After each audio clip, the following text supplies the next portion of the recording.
अच्छा भाई देखें, अस्सलाम वालेकुम। सो मैं शुरुआत करूँगा अबाउट दिस इस्लामिक फ़ाइनेंस, और मैं कुछ चीज़ें आपको बता दूँ before we proceed with this session.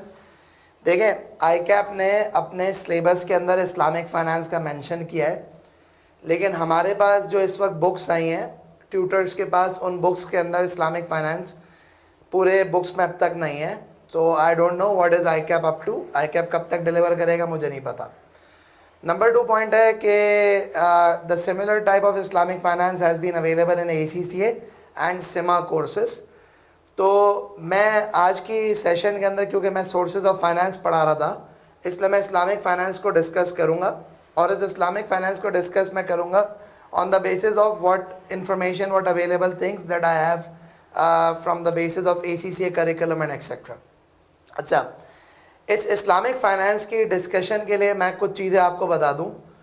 वो ये है कि देखें, दो बातें होती हैं, एक होती है इस्लामिक बैंक और एक होता है इस्लामिक फ़ाइनेंस।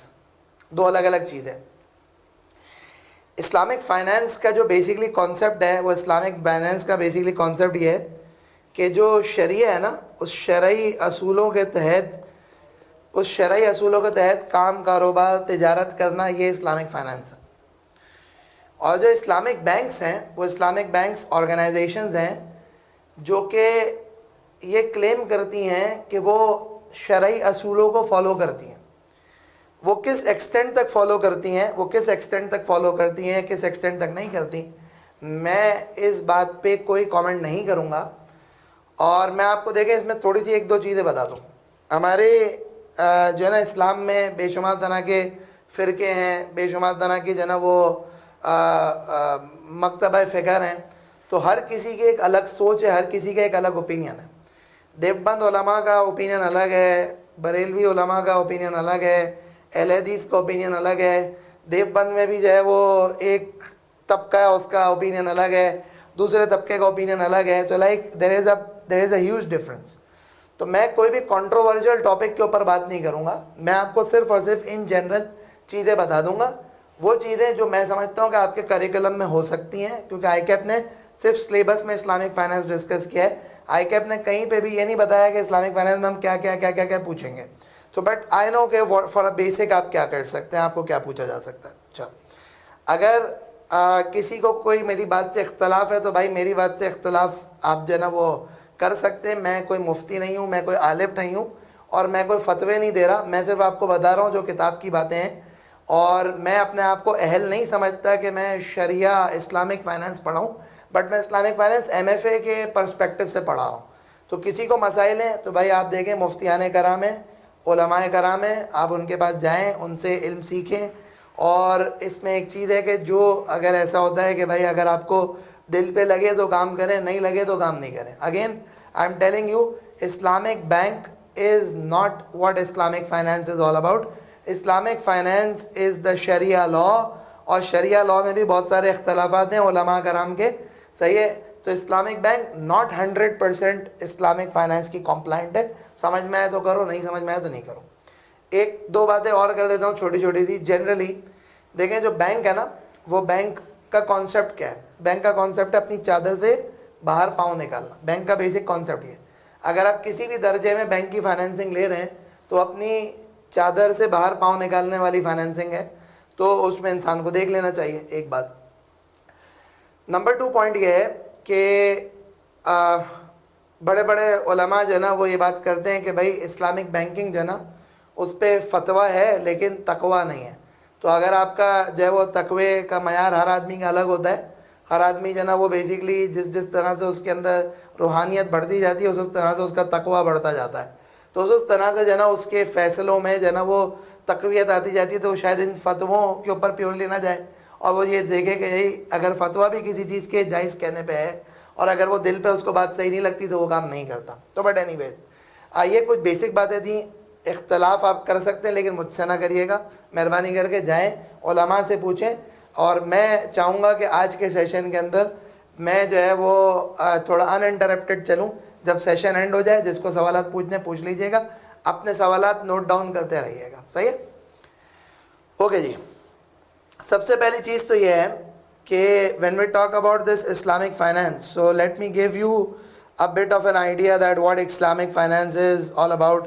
थोड़ी सी मैं इन जनरल जो है वो उसकी डिस्कशन कर देता हूँ कि इस्लामिक फाइनेंस एक्चुअली क्या होता है और क्या नहीं होता। तो देखें, जैसे मैंने अभी बात करी और मैंने जैसे डिस्कशन करी, मैंने आपसे कहा कि भाई इस्लामिक फाइनेंस क्या है। मैंने आपसे कहा जी इस्लामिक फाइनेंस क्या है। सो इस्लामिक फाइनेंस का बेसिकली कॉन्सेप्ट ये है कि भाई शरई असूलों के तहत, शरई असूलों के तहत यानी कि शरिया किसको कहते हैं, जो कि हमारा इस्लामिक लॉ है। तो शरई असूलों के तहत अगर आप अपनी तिजारत करेंगे, अगर आप पैसे की लेन देन करेंगे, तो that is actually Islamic finance. क्योंकि देखें, जनरली जब बिजनेसेस रन हो रहे होते हैं तो बिजनेसेस को पैसों की ज़रूरत पड़ती है।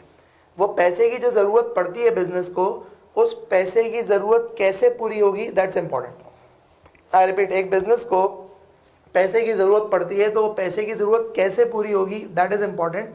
और उसके लिए जो है इस्लामिक बैंकिंग भी इंट्रोड्यूस की गई। तो खैर, अब ना what is this Islamic law all about. तो इस्लामिक लॉ देखें जी, it's made up of 4 things majorly, और अगेन इसमें भी उलमा के इख्तलाफात हैं। तो खैर, Islamic law is made up of Quran, Islamic law is made up of सुन्ना,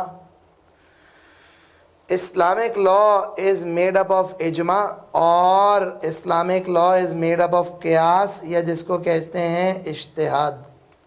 अच्छा जी, अब मैं ज़रा थोड़ी सी बात कर रहा हूँ कि ये तमाम की तमाम चीज़ें क्या हैं और क्या नहीं हैं। तो देखें, एक चीज़ तो कुरान में जो चीज़ लिखी हुई है वो तो शरीयत है, यानी कि कुरान में जो कुछ लिखा है वो मुझे आपको फॉलो करना है।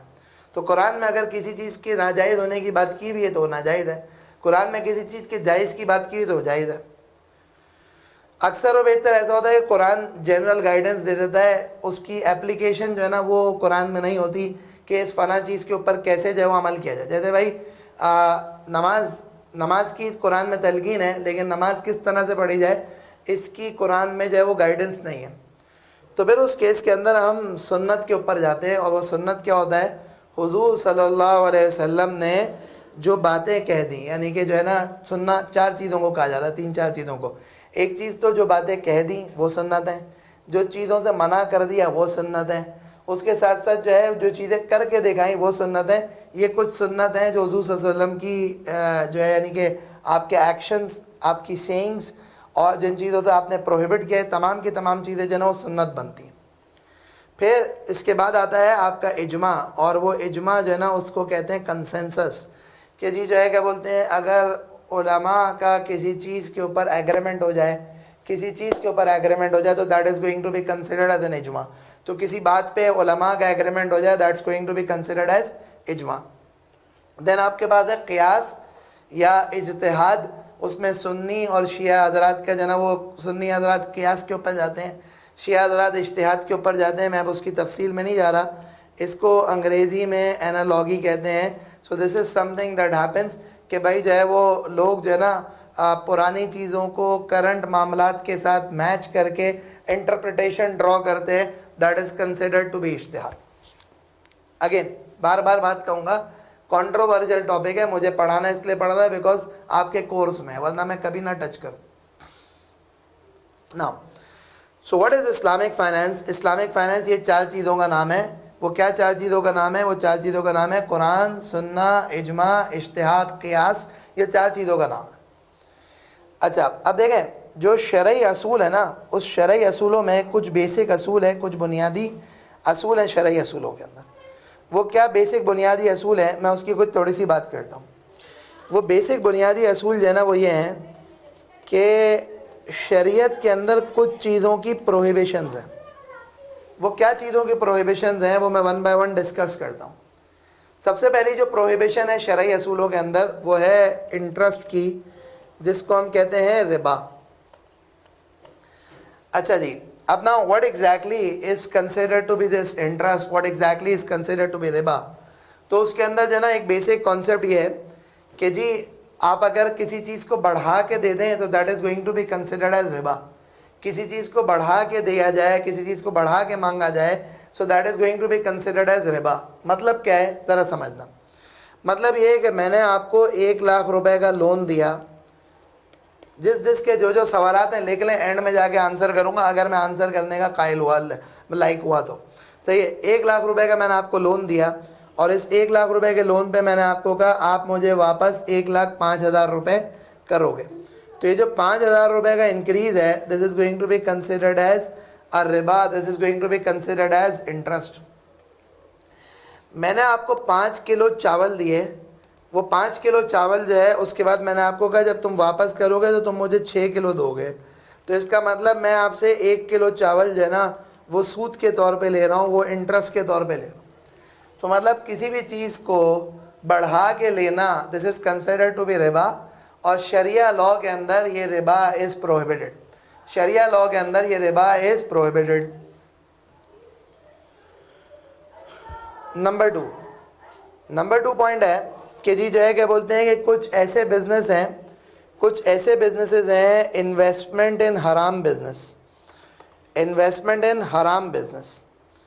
ये हराम बिजनेसेस के अंदर इन्वेस्टमेंट क्या होती है?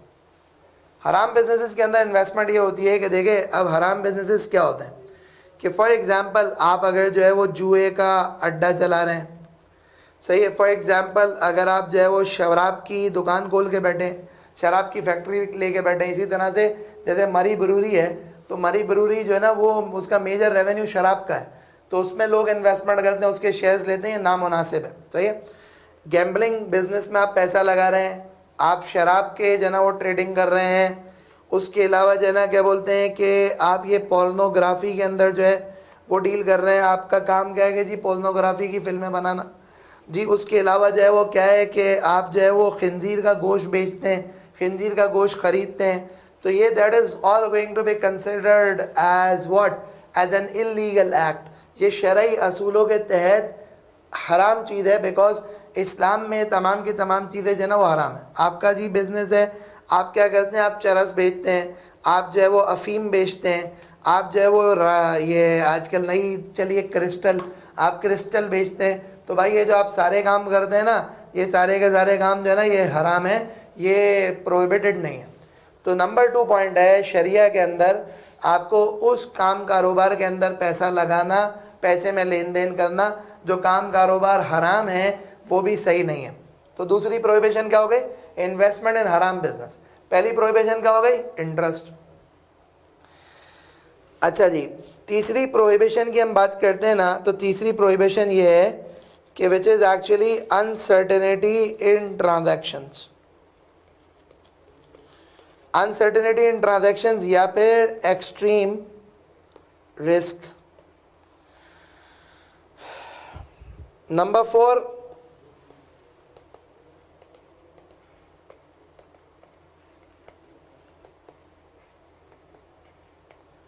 Uncertainty of subject matter. ये अब 2 बातें मैं आपको एक्सप्लेन कर देता हूँ। एक है अनसर्टेनिटी इन ट्रांजैक्शन, जिसको हम एक्सट्रीम रिस्क कहते हैं। एक है अनसर्टेनिटी ऑफ सब्जेक्ट मैटर। दोनों की बात करते हैं वन बाय वन कि दोनों चीज़ें क्या हैं।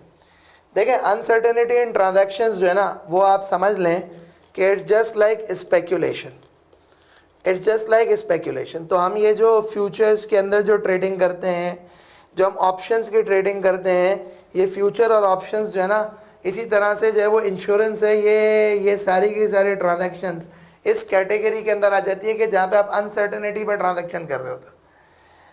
फॉरवर्ड कॉन्ट्रैक्ट कुछ सूरतों में जायज़ है, वो सूरतें कुछ हैं सलम कॉन्ट्रैक्ट्स कहलाते हैं, उसकी बात करते हैं।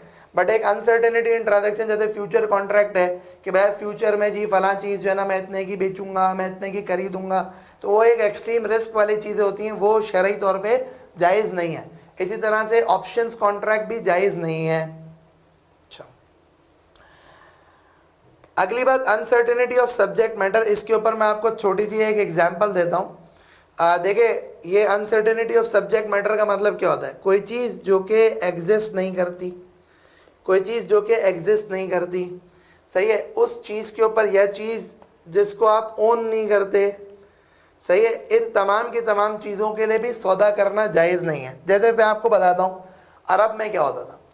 अरब में होता था कि जैसे भाई अरब के जो ना जो ऊँट था वो सबसे मतलब यानी कि one of the best transport facility, सबसे उम्दा सवारी कंसिडर की जाती थी, क्योंकि ऊँट रेगिस्तानों में सहराओं में चलता रहता था और ऊँट बड़ा महंगा और बड़ी कीमती अशिया। आज के दिन में फॉर्च्यूनर है, लैंड क्रूज़र है, ये आज का ऊँट, या उस ज़माने का जो ऊँट था वो लैंड क्रूज़र है। चलो अब देखें, बात समझिएगा।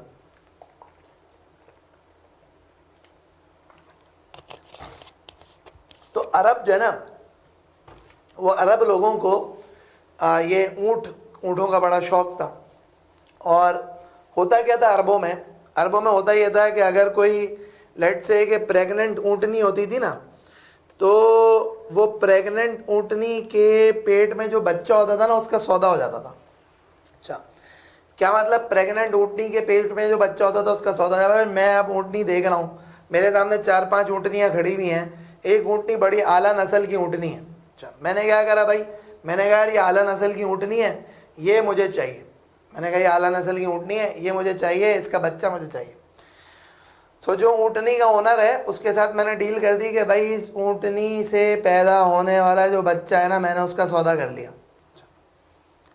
अब देखें, एक बात मैं आपको छोटी सी बताता हूँ कि जो बच्चे पैदा होते हैं तो ऐसा भी होता है कि माँ बाप का रंग काला होता है या सांवला होता है, बच्चे गोरे पैदा हो जाते हैं। जी, माँ बाप का रंग गोरा होता है, बच्चे सांवले पैदा हो जाते हैं। माँ बाप का रंग गोरा होता है, बच्चे काले पैदा हो जाते हैं। तो अच्छा जी, फिर माँ की शक्ल पे ज़रूरी थोड़ी कि औलाद जाएगी, बाप की शक्ल पे ज़रूरी थोड़ी औलाद जाएगी। कभी माँ की शक्ल बाप की शक्ल कैसी होती है, औलाद कैसी पैदा होती है। कभी औलाद बहुत खूबसूरत होती है, कभी औलाद उतनी खूबसूरत नहीं होती। सही है। तो the same goes for animals also, कि भाई अगर एक ऊँटनी है जो पेट में ऊँटनी का बच्चा है, अब वो ऊँटनी का आने वाला बच्चा आपको क्या पता कैसा होगा। काली ऊँटनी का बच्चा जो है वो ब्राउन कलर का निकल आया, तुम क्या करोगे? ब्राउन कलर की ऊँटनी का बच्चा काले कलर का निकल आया, तुम क्या करोगे? आला नस्ल की ऊँटनी का बच्चा जो है ना वो डिस्टॉर्टेड नजर आया, डिसेबल्ड निकल आया, तुम क्या कर लोगे? तो ये अनसर्टेनिटी है ना ऑफ द सब्जेक्ट मैटर, आपको तो नहीं पता जो आने वाला बच्चा है वो कैसा है। तो हुजूर सल्लल्लाहु अलैहि वसल्लम ने इस तरह के ट्रांजैक्शंस पे इनको मना किया कि भाई ये ट्रांजैक्शन ना करो। तो ये कोई इसमें अनसर्टेनिटी है, इसमें एक चीज़ है जो अभी आई नहीं है दुनिया में, आएगी तो ज़िंदा आएगी या मुर्दा आएगी, तो इस पर ट्रांजैक्शन पे सौदा भी सही नहीं है। अच्छा, अब हमारे इधर जो है ना वो बहुत सारी फसलों में ये काम होता है कि भाई जना अभी तो बीज डाला है, फसल निकली नहीं है। अबे भाई तुझे पता है फसल निकलेगी नहीं निकलेगी, गंदुम निकलेगी नहीं निकलेगी? भाई गन्ना कितना बड़ा होगा, बारिशें होंगी नहीं होंगी, पानी मिलेगा नहीं मिलेगा, चावल निकलेगा नहीं निकलेगा, आपको थोड़ी पता है। निकलता नहीं, उससे पहले सौदा कर देते हैं। अच्छा, क्या ये सौदा करना जायज़ है? अनसर्टेनिटी एग्जिस्ट करती है, उलमा से पूछ लेना। अनसर्टेनिटी एग्जिस्ट करती है, उलमा से पूछ लेना। जी बागात हैं, जी आम निकलेगा, पूरे पूरे बाग का बगैर आम के सौदा हो जाता है, भाई ये जायज़ है? उलमा से पूछ लेना। तो मैं आपको बता रहा हूँ अनसर्टेनिटी का एलिमेंट होता है। आपको पढ़ने का जो बेसिक मकसद है ना, वो मकसद ये कि आप ये समझ लें कि भाई शरई असूलों को मद्देनज़र रखना होता है। और अगर कोई कहे ना जी मुझे नहीं पता, तो भाई हज़रत उमर रज़ी अल्लाह ताला अन्हु के दौर में क्या होता था कि हज़रत उमर जो है ना बगैर तौर पे बाज़ार में जाते थे और बाज़ार में जाके एक एक बंदे को जो है ना वो चेक करते थे, उसके तोल चेक करते, उसके नाप चेक करते, उससे कारोबार की तिजारत के इस्लामी असूल पूछते। और अगर किसी को इस्लामी असूल नहीं आता उसको बोलते भाई कारोबार बंद, जा पहले असूल सीख के आ, फिर कारोबार करना। हमारे इधर तो अनफॉर्चुनेटली ऐसा नहीं होता, हमें तो कुछ पता ही नहीं होता, इसीलिए यहाँ पे पॉन्जी स्कीम्स चल रही होती हैं, multi level marketing pyramid schemes चल रही होती हैं। होता है ना कि भाई आप एक रेफ़र करो, उसके रेफरल पे जो काम धंधा करेगा आपको पैसे मिलते रहेंगे। ऐसी हमारे साथ 2 नंबर स्कीमें बहुत चल रही होती हैं। क्या तो भाई शरई असूलों से ये चीज़ें होना जो है ना नामुनासिब है। इसी तरह से कोई चीज़ आपने ओन नहीं करी, सौदे कर रहे हो, जैसे ये बैरिया टाउन की फ़ाइलों के सौदे, ये नामुनासिब है।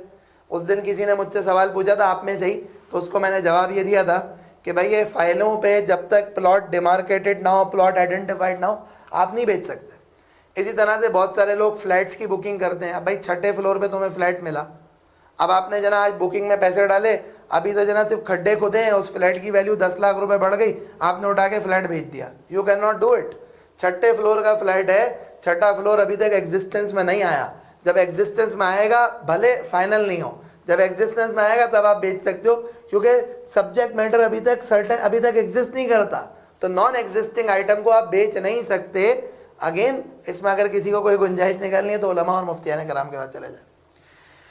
खैर, तो देखें ये कुछ बेसिक बुनियादी असूल हैं जो शरई तौर पे जायज़ नहीं है। तो मैंने आपको सबसे पहला काम तो ये कर दिया कि मैंने आपको प्रोहिबिशंस बता दी कि भाई शरई असूलों के तहत प्रोहिबिशंस क्या क्या हैं, ये मैंने आपको कुछ बता दी।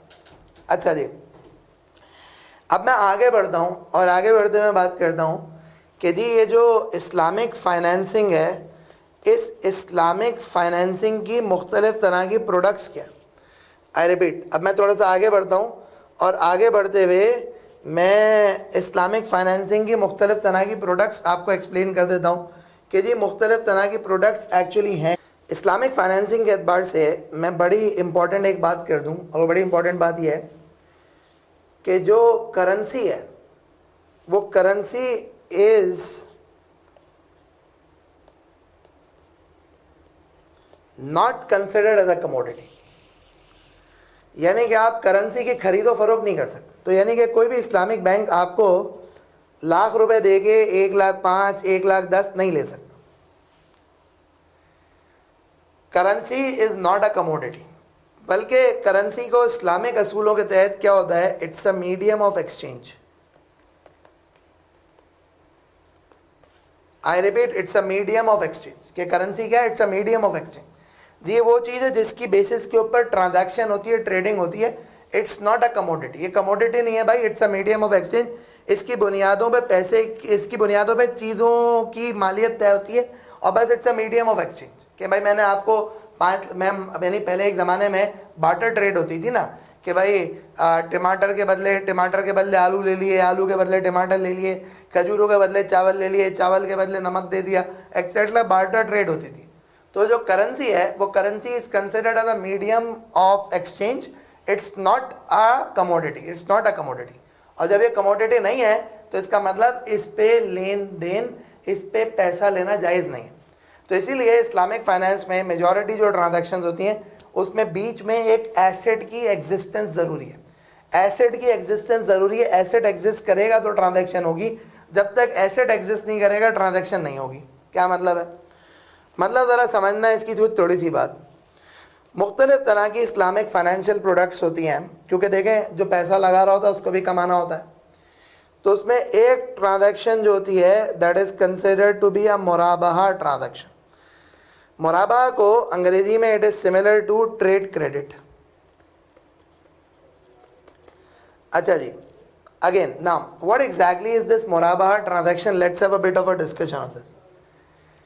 देखें जो मुराबाहा ट्रांजैक्शन होती है उसमें क्या होता है, उसमें सिंपली होता ही है कि फॉर एग्ज़ाम्पल नॉर्मली अगर आपको जो है वो कोई माल ख़रीदना होता, सामान ख़रीदना होता, आपके ट्रेडिंग के लिए इन्वेंट्री ख़रीदनी होती, आप क्या करते हैं? बैंक में जाते, बैंक को बोलते भाई फाइनेंस दो, वर्किंग कैपिटल फाइनेंस दो जी, रनिंग फाइनेंस दे दो, ओडी दे दो, एक्सेट्रा एक्सेट्रा।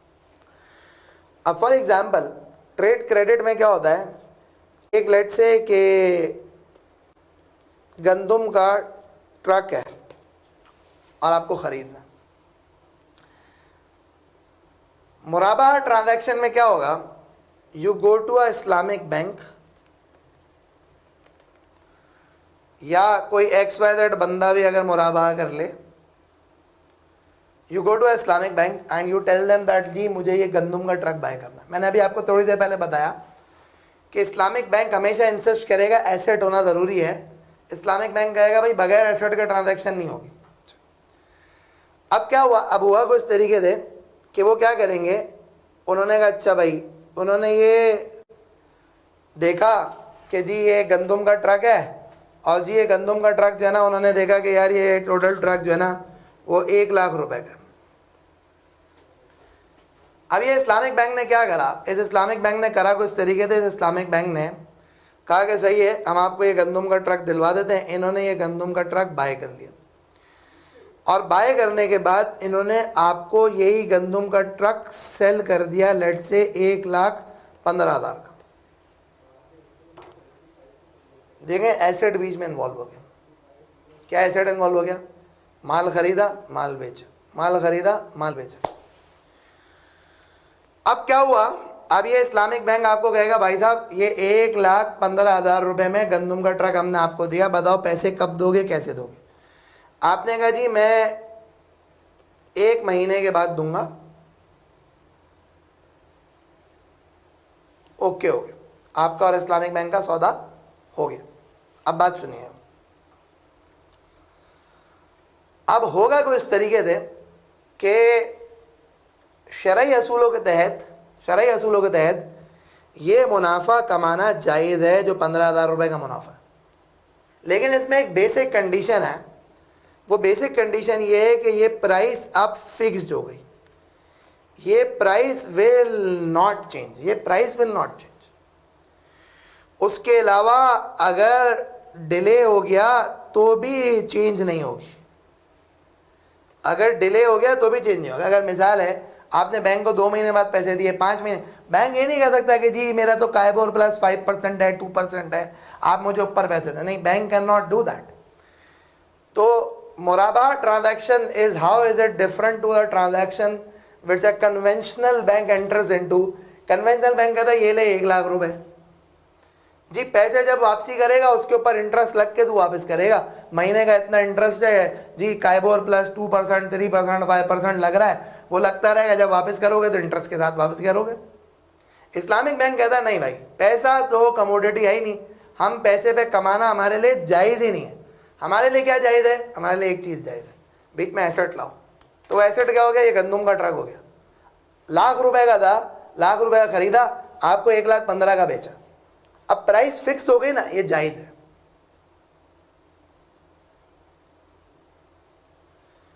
प्राइस चेंज नहीं हो सकती, चाहे आप 5 दिन बाद पेमेंट कर दें। आप बोले यार मैंने 5 दिन बाद पेमेंट कर दी जी, प्राइस जो है ना वो आप एक काम करो कि जना मुझे जना तो 1,03,000 में दे दो, 1,02,000, नहीं भाई, नहीं हो सकता।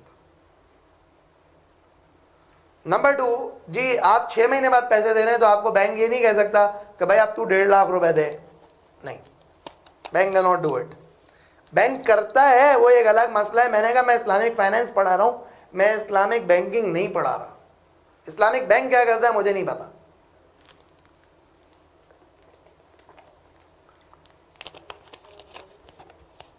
अगली बात, ये ट्रांजैक्शन क्या हो गई? मुराबा। इसी तरह की एक सिमिलर टाइप ऑफ ट्रांजैक्शन है, उसको हम कहते हैं मुसावमा। मुसावमा ट्रांजैक्शंस क्या होती है उसको मैं आपको थोड़ा सा एक्सप्लेन करता हूँ। मुसावमा और मुदारबा में कोई फ़र्क नहीं है, सॉरी, मुसावमा और मुराबहा में कोई फ़र्क नहीं है, सिर्फ छोटा सा फ़र्क है, बाकी पूरी ट्रांजैक्शन सेम। वो ये है कि मुसावमा में original price is unknown to buyer और मुराबहा में original price is known to buyer. फर्क है, एक तरफ ओरिजिनल प्राइस नोन होती है, एक तरफ अननोन होती है, बस। मुसावमा और मुराबहा ये दूसरी ट्रांजैक्शन होगी। तीसरी ट्रांजैक्शन,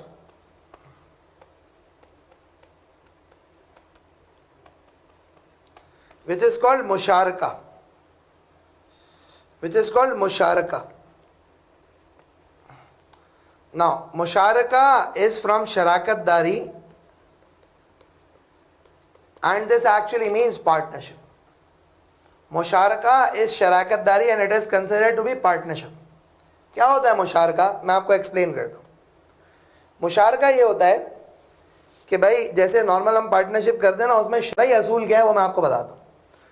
नॉर्मल पार्टनरशिप ये है कि जी मिस्टर ए आए और मिस्टर बी आए, दोनों ने 1-1 लाख रुपए डाले, सही है, 1 लाख 1 लाख, 2 लाख से काम कारोबार शुरू किया और दोनों ने क्या करा जी, प्रॉफिट एंड लॉस दोनों का 50-50%, ये सही है।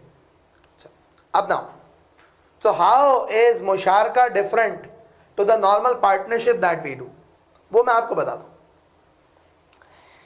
बेसिकली अक्सर और बेशतर बहुत सारे पार्टनरशिप बिजनेसेस में ये होता है कि मिस्टर ए ने मिलाए 5 लाख रुपए, मिस्टर बी ने मिलाया 1 लाख रुपए, टोटल कितना हो गया भाई 6 लाख। अब इसमें कह रहे हैं प्रॉफिट एंड लॉस दोनों का जी 50-50% है, क्योंकि मिस्टर बी जो है ना शायद टेक्निकली बहुत स्ट्रांग होगा, उसको टेक्निकल चीज़ें बहुत अच्छी आती होंगी, और मिस्टर ए फाइनेंशियली स्ट्रांग होगा। अब दोनों ने कहा 50-50। शरई असूलों के तहत दिस इज इनकरेक्ट, शरई असूलों के तहत दिस इज इनकरेक्ट। शरई असूलों के तहत एक बेसिक बुनियादी यानी देखें वो पुरानी बातें अपनी जगह पे, हलाल कारोबार होना ज़रूरी है, हलाल कारोबार होना ज़रूरी है, वरना तो शराकतदारी भी हराम है। भाई कोई शराब का बिजनेस कर रहा है, मैं उसके साथ पार्टनर बन गया, तो ये मैं बोला जी मैं तो मुशारका के असूलों को फॉलो करते बना। अबे बुनियाद हराम है तो तू हलाल बिजनेस कहाँ से करेगा? तेरा रिश्ता कहाँ से हलाल हो गया अगर बुनियाद हराम है तो? अब बात सुनिएगा, अब बात सुनिएगा। बात यह है कि शरई असूलों में एक बेसिक बुनियादी चीज़ ये है कि the profit sharing ratio, profit sharing का जो रेशियो है ना, can be different, but loss sharing will always be in capital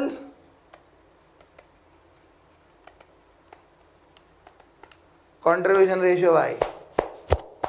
ये बुनियादी असूल है। वो कहते हैं ना जी मैं 5 लाख लगा रहा हूँ, तू 1 लाख लगा रहा है, हम 50-50 के पार्टनर, और 50% लॉस 50% नफा। वो भाई ऐसा नहीं होता। इसीलिए कह रहा हूँ कि काम कारोबार करने से पहले, कोई ट्रांजैक्शन करने से पहले जो मुफ्ती जो आलिम आपको समझ में आते हैं उनसे जाके पूछ लें, मशवरा कर लें, फिर काम करें।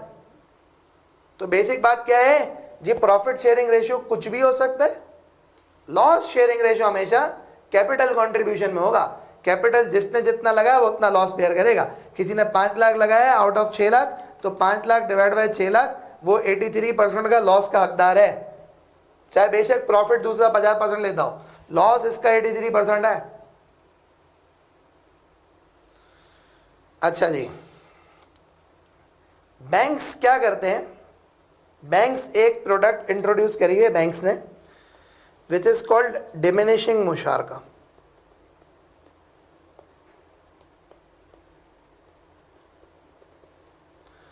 डिमिनिश होने का मतलब वक्त के साथ साथ कम होना, ख़त्म होना। तो बैंकों ने एक प्रोडक्ट निकाला हुआ है जिसको कहते हैं डिमिनिशिंग मुशारका। Now what exactly is this diminishing मुशारका, ये मैं आपको एक्सप्लेन करता हूँ। देखिए डिमिनिशिंग मुशारका क्या होता है? वक्त के साथ साथ ख़त्म होने वाला मुशारका, यानी इसको कहते हैं डीएम। अब मैं आपको समझाता हूँ कि क्या होता है डीएम। अज्यूम करें आप एक इस्लामिक बैंक के पास चलेगा, आपने कहा जी एक गाड़ी चाहिए। बैंक ने कहा अच्छा सही है। बैंक ने कहा भाई ये गाड़ी है 10 लाख रुपए की, तुम कितने दोगे? आपने कहा कि भाई मैं दूंगा 3 लाख रुपए। आपने कहा जी मैं दूंगा 3 लाख रुपए। बैंक कहेगा जी हम देंगे 7 लाख रुपए। इसका मतलब ये गाड़ी आपकी हमारी शराकतदारी की है, 30% आपकी, 70% हमारी।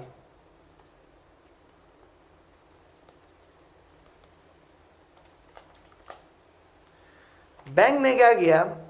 बैंक ने करा कुछ तरीके से कि बैंक ने इस गाड़ी के 10-10 हज़ार रुपए के 100 यूनिट बना दिए। कहा भाई देखो 30 यूनिट तुम्हारे पास, 70 यूनिट हमारे पास। अब क्या हुआ? बैंक ने कहा देख भाई बात सुन, 2 मिनट के लिए सोच, ये गाड़ी हम किसी को खरीद के किराए पे दे देते। तो जब हम ये गाड़ी किसी को किराए पे दे देते तो भाई हमें महीने का, एक सैंपल ले रहे हैं, महीने का हमें 30,000 रुपये रेंट मिलता। आपने कहा मिलता। बैंक ने कहा देख गाड़ी तू यूज़ कर रहा है। आपने कहा मैं यूज़ कर रहा हूँ। तो कहा देख बात सुन समझ, अगर हम किसी और को देते तो 30,000 रुपये किराया मिलता ना, अब तू यूज़ कर रहा है तो 30,000 रुपये किराया तू दे। आपने कहा बात सही है। अब क्या होगा?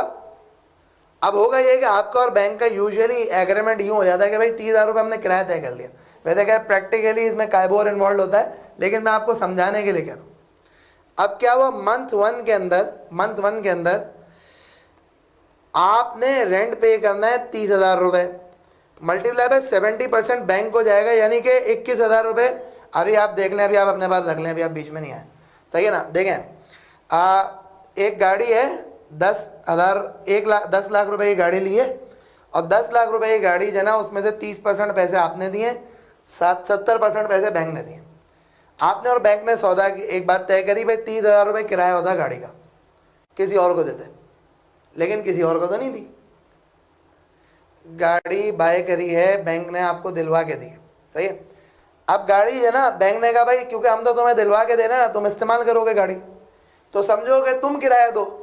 आपने कहा सही है, 30,000 रुपये किराया है, जिसमें से 70% किराया बैंक का हिस्सा बनता है 21,000 रुपये। तो अब आप क्या करेंगे, यूजुअली प्रैक्टिकली ऐसा होता है कि like for example each month आपने एक यूनिट बाय करना है। यूनिट कितने का है, पीछे हमने कहा कि जी 10,000 रुपये का यूनिट है, तो आपने पहले महीने बैंक को 31,000 रुपये दे दिए। वो 31,000 में से 21,000 रुपये रेंट के थे और 10,000 रुपये एक यूनिट के थे। तो मंथ 1 के एंड पे अब ये हुआ कि 31% गाड़ी आपकी हो गई, 69% बैंक की हो गई, क्योंकि एक यूनिट 10,000 रुपये का था, और हर महीने आप यूनिट बाय करते जाओगे, गाड़ी आपकी होती जाएगी। मुशारका डिमिनिश होता जाएगा। आप समझे अज्यूम करें, वक्त के साथ साथ आपने बाय कर लिया। अब ये सेकंड मंथ के अंदर देखते हैं, सेकंड मंथ के अंदर आप बैंक को जो रेंट पे करोगे वो 30,000 का 69% पे करोगे। इसका मतलब 20,700 आप बैंक को पे करोगे, और आप एक यूनिट शायद और परचेज करेंगे तो 10,000 रुपये आप उसके ही पे करेंगे। तो आपने 30,700 रुपये कर दिया। अब गाड़ी मंथ 2 के एंड पे 32% आपकी हो गई, 68% बैंक की हो गई। करते 100% गाड़ी आपकी हो जाएगी। अगर टेक्निकली देखें तो ये ट्रांजैक्शन में कोई मसला नहीं है, बिकॉज पैसा लगाया आपने और बैंक ने मिलके, और उस पैसे को लगा के आपने कहा जी इस पे तो किराया बनता, कोई भी गाड़ी लेता तो किराया बनता, तुम किराया दो, तुम इस्तेमाल कर रहे हो, तुम किराया दो। सो क्या होता है कि this is considered to be diminishing मुशारका। वक्त के साथ साथ आप गाड़ी बाय करते जाते हैं, मुशारका खत्म होता जाता है। दिस इज कॉल्ड डिमिनिशिंग मुशारका। तो एक प्रोडक्ट हो गई मुजारबा, एक हो गई मुसावमा, एक हो गई मुराबहा, एक हो गई मुसावमा, तीसरी चीज हो गई मुशारका, चौथी चीज हो गई डिमिनिशिंग मुशारका। पांचवी प्रोडक्ट पे आ जाए। पांचवी प्रोडक्ट जो होती है उसको हम कहते हैं मुदारबा। इसको अंग्रेजी में हम कहते हैं इक्विटी फाइनेंस। यूजुअली क्या होता है कि आप एक बिजनेस रन कर रहे हैं, और आपने उसमें जना एक बंदे से कैपिटल लगवा लिया। तो कैपिटल लगवा लिया, और यूजुअली ऐसा होता है कि एक बंदे की, यानी इट्स जस्ट लाइक मुशारका, सिर्फ इसमें यूजुअली फ़र्क ये होता है कि पैसा यहाँ पे जना जो बिज़नेस चलाने वाला होता है वो नहीं लगा रहा होता, पैसा कोई और लगा रहा होता है, चला कोई और रहा होता है, पैसा कोई और लगा रहा होता है, चला कोई और रहा होता है। एक के बाद एक्सपर्टीज़ होती है। मुशारका में दो लोग लगा रहे होते हैं पैसा, कितना लगा रहे होते हैं ये कोई पता नहीं। यहाँ पे पैसा एक लगा रहा होता है, चला कोई और रहा होता है मुदारबा में। अगेन प्रॉफिट शेयरिंग रेशियो कुछ भी हो सकता है, लेकिन लॉस कैपिटल कंट्रीब्यूशन में होगा, यानी कि लॉस पूरा का पूरा इन्वेस्टर लेके जाएगा, क्योंकि लॉस में तो असूल है कैपिटल कंट्रीब्यूशन रेशियो होना चाहिए। इंपॉर्टेंट चीज़ क्या है? इंपॉर्टेंट चीज़ ये है कि जो काम कारोबार हो ना वो जायज़ काम कारोबार हो, वो जायज़ काम कारोबार, नाजायज़ काम नहीं हो सकता। That's called मुदारबा।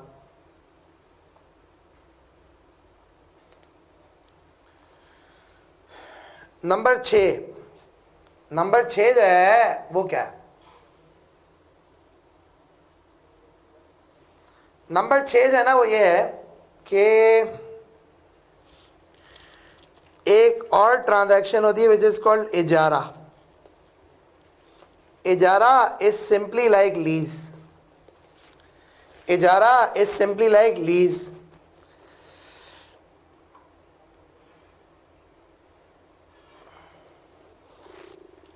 इजारा is simply like lease. तो यानी कि क्या होता है, होता ये है कि फॉर एग्जांपल आपने एक गाड़ी बाय करनी है, गाड़ी बाय कर दी। अब क्या हुआ भाई, सॉरी, आपको एक गाड़ी चाहिए, सही है।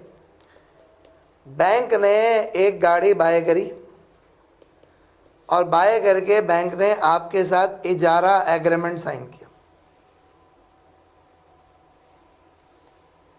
इजारा एग्रीमेंट साइन किया और इस इजारा एग्रीमेंट के अंदर बैंक जो है ना वो हर महीने आपसे क्या करेगा, बैंक हर महीने आपसे रेंटल्स लेगा और कैपिटल कंट्रीब्यूशन लेगा।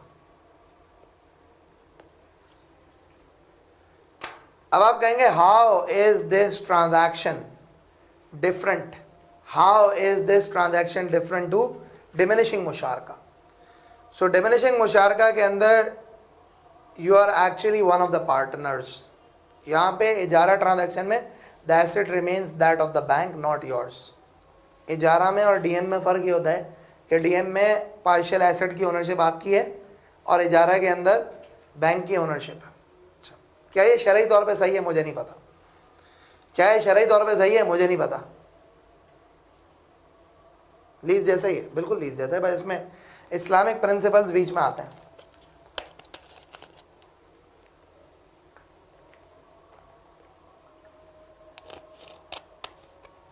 इसमें इस्लामिक प्रिंसिपल ये बीच में आते हैं कि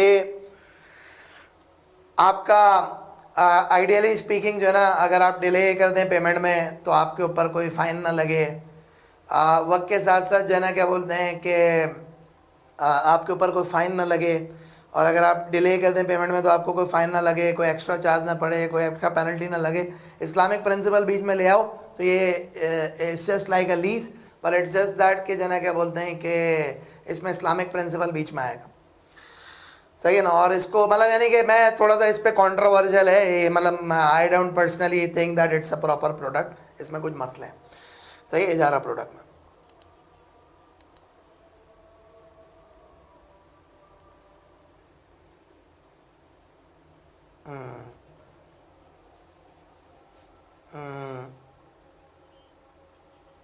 भाई it's similar to lease, is similar to the normal finance lease.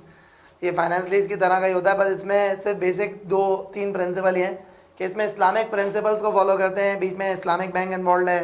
Islamic bank involve होने का मतलब है कि क्या होना चाहिए कि इस्लामिक कोई बैंक कोई पेनल्टी नहीं लगाएगा, कोई चार्जेस नहीं लगाएगा, कोई फाइन्स नहीं लगाएगा, सही है।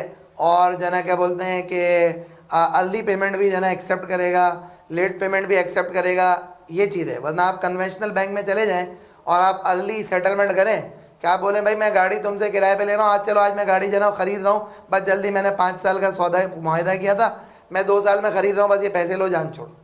तो जो कन्वेंशनल बैंक है वो पेनल्टी लगाएगा, इस्लामिक बैंक को पेनल्टी नहीं लगानी चाहिए, सही है। तो मैं आपको कह रहा हूँ ये अच्छी प्रोडक्ट नहीं है, कोई इतनी अच्छी प्रोडक्ट नहीं है, लेकिन बहुत सारे बैंक जो है ना इसी प्रोडक्ट को यूज़ करते हैं गाड़ी वाड़ी की लीज़ के अंदर। वो लोग जो है ना गाड़ी की लीज़ के अंदर, घर की लीज़ के अंदर इस प्रोडक्ट को यूज़ करते हैं, इजारा की प्रोडक्ट को। ये अच्छी प्रोडक्ट नहीं है, इससे बेहतर प्रोडक्ट डिमिनिशिंग मुशारका की प्रोडक्ट है।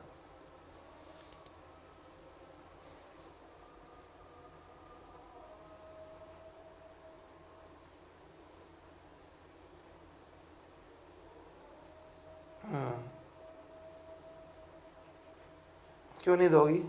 मैं और तुम मिलके एक गाड़ी खरीद लें, सही है, मैं और तुम मिलके एक गाड़ी खरीद लें 5 लाख रुपए की, सही है। अब तुम बोलो ये तो मैं चलाऊंगी, तो मैं कहूँगा मैं पागल हूँ, मैंने पैसे लगाए। भाई एक बात सुना ना, एक बात सुना, 2 मिनट रुको, 2 मिनट रुको, 2 मिनट रुको। तुम बोल रही है गाड़ी तो मैं चलाऊंगी, तो मैं कहूँगा मैं पागल हूँ, मैंने 2.5 लाख रुपए लगाए। तुमने 2.5 लाख रुपए लगाए, गाड़ी तुम चलाओगी, मैं पागल है तालियां बजाऊंगा, सही है ना। तो मैं बोलूँगा भाई गाड़ी मेरी भी है, जितनी मेरी है उतनी तुम्हारी है, या तो हम दोनों चलाएं, लेकिन हम दोनों तो चला नहीं सकते। तो इसमें हाँ हाँ ना, तो मैं क्या बन जाऊँ, ड्राइवर बन जाऊँ? नहीं ना, एक अभी मतलब ये नहीं, उसको मजाक को हटाएं, 2 मिनट के लिए सोचें ट्रांजैक्शन को कि मैं क्या कहूँगा। मैं कहूँगा भाई जितनी तुम्हारी है उतनी मेरी है गाड़ी। तुमने कहा नहीं भाई गाड़ी तो मैं रखूँगी 24 घंटे, तो पैसे तो 24 घंटे के, सही है। अच्छा अब तुमने कहा जी पैसे तो नहीं दूंगी, पूरे तो पैसे नहीं दूंगी, आधे पैसे दूंगी। हाँ तो भाई मेरा हिस्सा आधा है, मुझे आधे दे दे, मेरे हिस्से के पैसे मुझे दे दो, तुम अपने हिस्से के अपने आप को दे दो। सही है। अच्छा मैं ये नहीं कह रहा, मैं नहीं बता रहा ना, आप जाएं, आप मुफ्तियाने कराम के बजाय उलमा के पास जाएं। मैं तो आपको कह रहा हूँ अच्छी प्रोडक्ट है, बेहतर प्रोडक्ट। मैं थोड़ी को मुफ्ती हूँ, आलिम हूँ कि मैं आपको बोलूँ ये जायज़ है या नाजायज़ है। मैंने आपको कहा इस्लामिक फाइनेंस अलग है, इस्लामिक बैंक अलग है। ये मैं कुछ प्रोडक्ट्स पढ़ा रहा हूँ इसलिए क्योंकि इस्लामिक बैंक यूज़ करते हैं। शरई असूलों पे चल रहे नहीं चल रहे मुझे नहीं पता। 4-5 इस्लामिक बैंक हैं, मीज़ान बैंक है, बैंक इस्लामी है, दुबई इस्लामिक बैंक है, बैंक अल बरका है, अब तो फैसल बैंक भी 95% इस्लामिक हो गया है। ये 5 बैंक है पक्की इस्लामिक है, यानी कि मतलब यानी इस्लामिक हैं, कोर इस्लामिक है। बाकी उसके अलावा हर बैंक ने एक और, हाँ एमसीबी इस्लामिक बैंक भी है जो एनआईबी को ख़रीद के इन्होंने इस्लामिक करा, MCB Islamic bank. 6 Islamic bank हो गई। उसके बाद जो ना आपके पास जो कन्वेंशनल बैंक है, उस हर कन्वेंशनल बैंक ने अपनी इस्लामिक बैंकिंग विंडो खोली हुई है। HBL है तो HBL इस्लामिक उसने अलग खोला हुआ है, स्टैंडर्ड चार्टर्ड है तो उसने स्टैंडर्ड चार्टर्ड सादिक खोला हुआ है, UBL है तो उसने UBL अमीन खोला हुआ है। सही है, हर बैंक ने अपनी इस्लामिक विंडो अलग खोली हुई है। अगेन दोबारा कह रहा हूँ, फतवे हैं, तकवे नहीं है। सही है। और फिर दूसरी बात, आपको समझ में आता है तो आप जाएँ मुफ्तियाने कराम से पूछें, सीखें, फिर काम करें, वरना नहीं करें। आखिरी बात करने दो, फिर उसके बाद कंक्लूड हो जाएगा। हाँ सियासी बयान नहीं दे रहा मैं, मतलब मैं बस बिटवीन द लाइन्स बात कर रहा हूँ, मैं सियासी बयान नहीं दे रहा भाई। मैंने पहले ही बात शुरू, क्योंकि ये भाई टॉपिक ऐसा है ना, अब तुम में से यहाँ पे कोई शिया होगा, तुम में से यहाँ पे कोई जना बरेलवी होगा, तुम में से यहाँ पे कोई देवबंदी होगा, तुम में से यहाँ पे कोई अहले हदीस होगा, तुम में से यहाँ पे कोई जना वो कौन होगा कौन नहीं होगा। कल तुम लोग मेरे ऊपर भाई कुफर के फतवे लगा दो तो मैं क्या करूँगा। सही सही है ना। तो इसलिए मैं बात नहीं कर रहा, क्योंकि हर आदमी का एक अलग मामला है ना। 7th अभी नहीं, ये ख़त्म करने तो फिर तुम अपना लिखो, सवाल लिखो, सवाल लिखो। सुकुक है, it is considered to be Islamic bond. आप कहेंगे अबे यार ये इस्लामिक बॉन्ड क्या होता है, मतलब बॉन्ड तो हमें पता है लोन के ऊपर होता है, इस्लामिक बॉन्ड क्या होता है। सुकुक का बैकग्राउंड बता देता हूँ, उसके बाद सुकुक समझा देता हूँ। सुकुक का बैकग्राउंड ये मेरे भाई कि एक ज़माने में, आज से 18 साल पहले, 20 साल पहले, यूरोप के अंदर बैंकिंग सिस्टम में, फाइनेंशियल सिस्टम में पैसा ख़त्म हो गया था। तो पैसा ख़त्म होने के बाद अब यूरोप ने कहा हम क्या करें।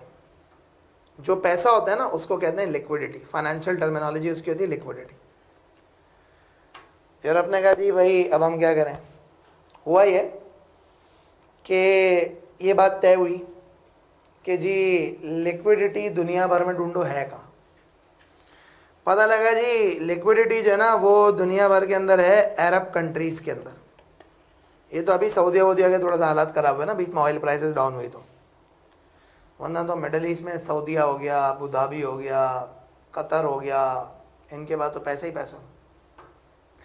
गोरों ने कहा सही है, ये मुसलमानों के पास है पैसा, अरबों के पास है पैसा, इस लिक्विडिटी को किसी तरह से टैप करा जाए। तो उन्होंने क्या करा, उन्होंने कहा ये अरब पैसा कैसे देंगे, क्योंकि अरब तो बोलते हैं सूद हराम है, इस सूद को जायज़ कैसे किया जाए। तो गोरों ने क्या करा, गोरों ने ये चीज़ निकाली विच इज़ कॉल्ड सुकुक। उलमा, अरब उलमा को इस्तेमाल किया, उनको ऑन बोर्ड लिया। मैं इस्तेमाल का वर्ड सॉरी एक्सपंज कर दें इसको, सही है ना। अच्छा, अरब उलमा को ऑन बोर्ड लिया, ऑन बोर्ड लेके उस उलमा के साथ जो है ना वो मतलब यानी कि बातचीत करी और बोला कि भाई शरिया प्रिंसिपल्स के तहत, शरई असूलों के तहत किस तरह से हम लोगों से लोन ले सकते हैं। तो सारी की सारी ट्रांजैक्शन का जो असूल था, जो रिज़ल्ट था, वो सुकुक्स were introduced as a financial instrument. अच्छा, अब नाउ ये सुकुक से फिएट मोटर का यूरोप का पूरा प्लांट फाइनेंस हुआ। ये सुकुक से लंदन ओलंपिक्स के अंदर पूरी फाइनेंसिंग हुई, पूरा लंदन ओलंपिक्स का स्टेडियम बना उसकी फाइनेंसिंग हुई, ये सुकुक के थ्रू हुई। सुकुक अच्छी प्रोडक्ट है अगर उसको सही तरीके से इस्तेमाल किया जाए तो। आप लोगों को मैंने सिक्योरिटाइजेशन पढ़ाया था, वो सिक्योरिटाइजेशन के अंदर मैंने आपको कहा था किसी नॉन ट्रेडेड आइटम को ट्रेडेबल आइटम में कन्वर्ट करना इज कॉल्ड सिक्योरिटाइजेशन। सुकुक is purely a securitization agreement. क्या होता है सुकुक के अंदर? फॉर एग्जाम्पल, इस वक्त हमारी गवर्नमेंट को हैदराबाद सक्खर का मोटरवे बनाना है। अज्यूम करें चाइना वाले पैसे नहीं दे रहे, चाइना वालों ने कहा बहुत हो गया, तुम लोग हमारे समझ में नहीं आ रहे। अब हमारी गवर्नमेंट को चाहिए जी पैसा। गवर्नमेंट क्या करेगी? गवर्नमेंट जो है ना बेसिकली सुकुक के थ्रू उसको फाइनेंस कैसे करेगी? गवर्नमेंट कहेगी ये जी पूरा का पूरा हैदराबाद सक्खर मोटरवे है, 300 किलोमीटर का मोटरवे,